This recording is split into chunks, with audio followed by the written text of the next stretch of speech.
wherever you are across the globe. But this is Sport Africa, of course. If it is not sport, it is not good enough. Welcome. My name remains Ashalolu Afem. Wherever you are across the globe, if you're just waking up, if you're just sleeping, if your day has already gone into several hours, once again, as a welcome. This is where we discuss all things regarding sport and football across the continent of Africa, where we have men and women doing great things across the globe. Of course, yesterday we had a very beautiful spectacle closing to the 2024 Paris Paralympics right there. And of course, we had Nigeria finishing with 9 medals. Yeah, 9 medals. Remember, in the main Olympic event, the country went there with 88 athletes, but could not win not even a single medal. Yeah, that has continued to generate debate right here in Nigeria. Okay, let's talk about the 2024. No, I should say the 2025 Africa Cup of Nations qualifiers. I beg your pardon. James Agrebi is unavoidably absent today, so I won't be flying solo because I know you are right there on the other end. Of course, don't forget to click on that notification button so that you get a video as soon as they drop. And please don't forget, click on that button, subscription button, please. That is the support that we solicit from you right here on the show. Okay, let's get started. The 2025 Africa Cup of Nations qualifier got underway across the continent, and we had so much interesting results. The Black Stars of Ghana, it's not even about the fact that they lost. I remember the event preceding the game against Angola at the Baba Yara Stadium. Remember, we had Otoado and, of course, and his men involved in an accident, and there was so much doubt if they're going to recover in time for the game. Of course, they were. But what has got attention is the state of the pitch right there at the Baba Yara Stadium. I wouldn't know why Africa we continue to promote ourselves in a bad light. And Abdul Mumini, they said the defender, the Rayo Vallecano defender, could have cleared that the only goal scored in that game if the pitch was in good condition. But well, let's see. Of course, the Black Stars they will be playing tomorrow when they travel to Niger Republic in that group. So the Super Eagles of Nigeria, after the Nigerians are even sign of relief this morning after their 3-0 victory over Benin Republic. Remember, Benin Republic is the only country that has inflicted defeat on the Super Eagles in the 2026 FIFA World Cup qualifier so far, even though the performance of Nigeria in the qualifying campaign has been even worse than this man, so to say. So that will be getting our attention on the show today. But again, let's talk about Sudan. Kwesi Appiah, of course, the Ghanaian, is the coach of the Sudanese national team, men's football team, and they got a very interesting 1-0 victory over Niger Republic in their own game, and it's been 4 wins out of 5 for Kwesi Appiah.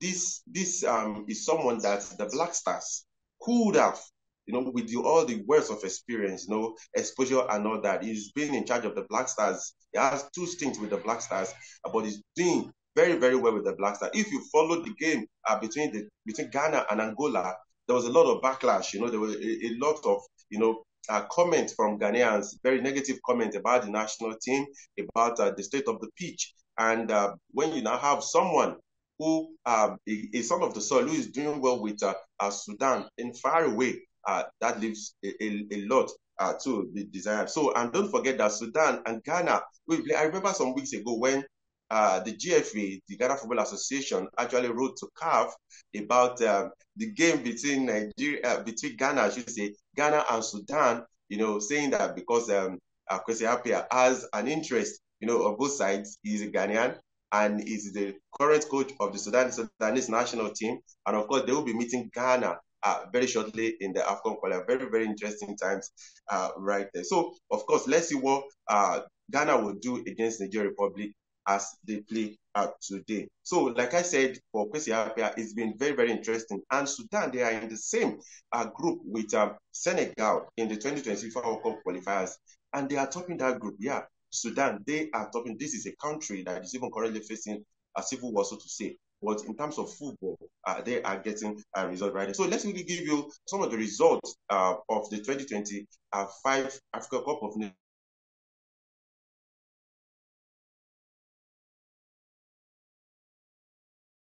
Central African Republic. Central African Republic, they are becoming an emerging force on the continent of Africa because over the past years, they have been very consistent. They defeated Lesotho 3-1. Remember, the Super Eagles could not defeat Lesotho in the 2026 FIFA World Cup qualifier, played in Nigeria. Then Algeria defeated Equatorial Guinea 2-0.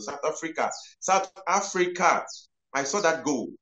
I don't know, some people have said the goal should contend for the Pushkas Award, but the goalkeeper actually fumbled that shot that was played from almost half the pitch away, and the goalkeeper fumbled that shot in the South Africa versus Uganda game. So Senegal again, I think Aliou Cisse is going to be under a lot of pressure.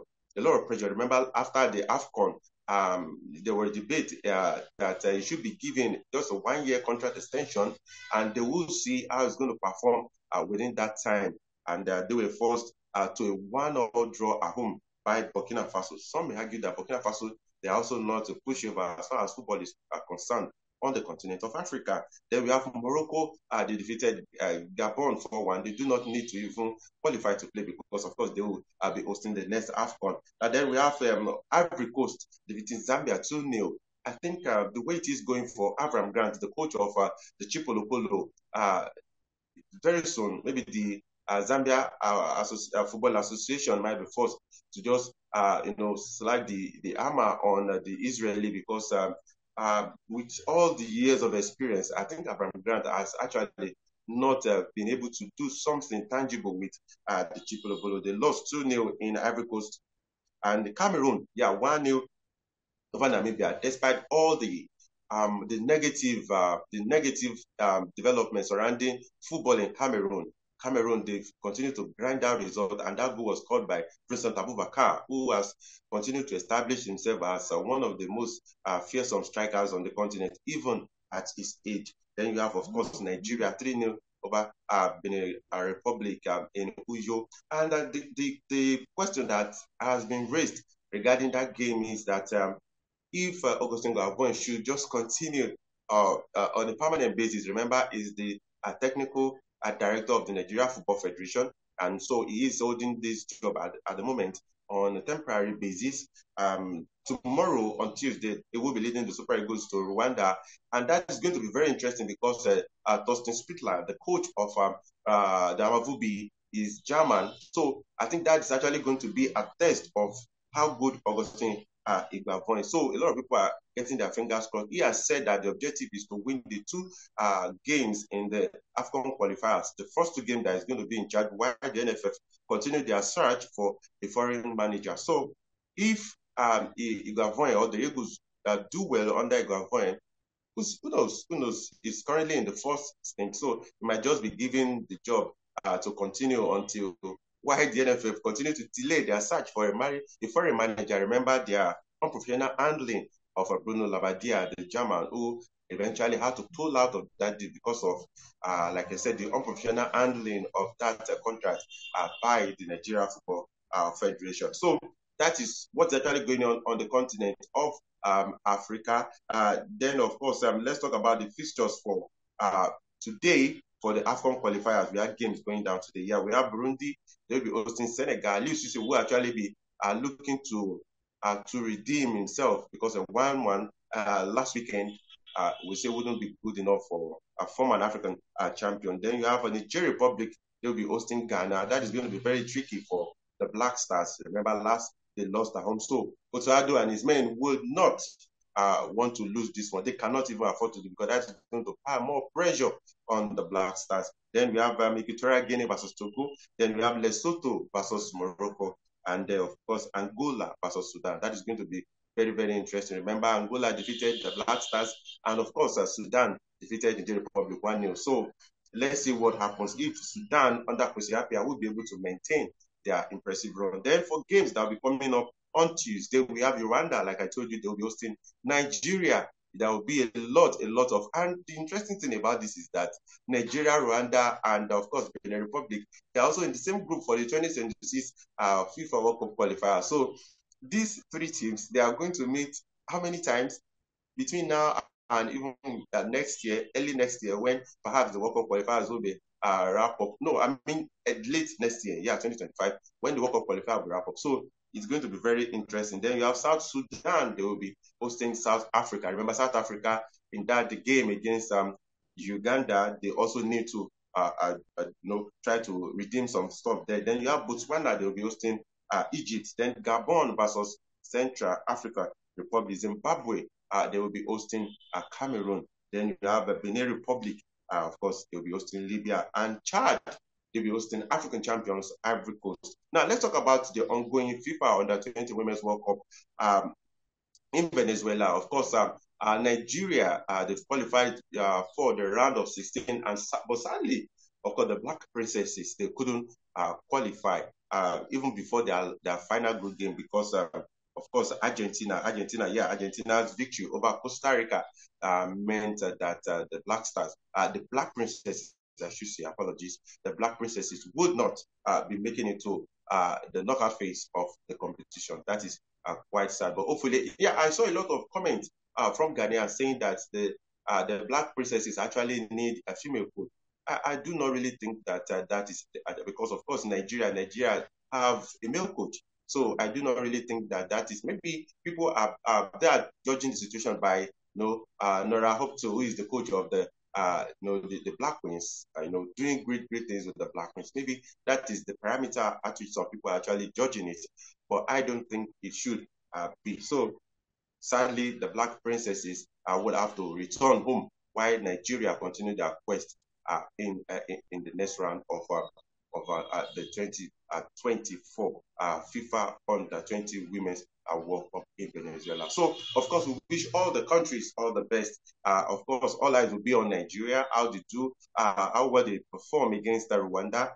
Then Ghana, they need to redeem themselves in Niamey, yeah, and Senegal, South Africa. I think only Cameroon have actually done well. Nigeria in the AFCON qualifier. So if I remember, that tournament is going to be hosted by Morocco. So that is what is actually going on right here. About the 2024 Paris Olympic athletes, the Kenyan lady Chepchege, who died after being set on fire by her ex-boyfriend. I think subsequently we'll bring in that report because I think it's better we wait for until police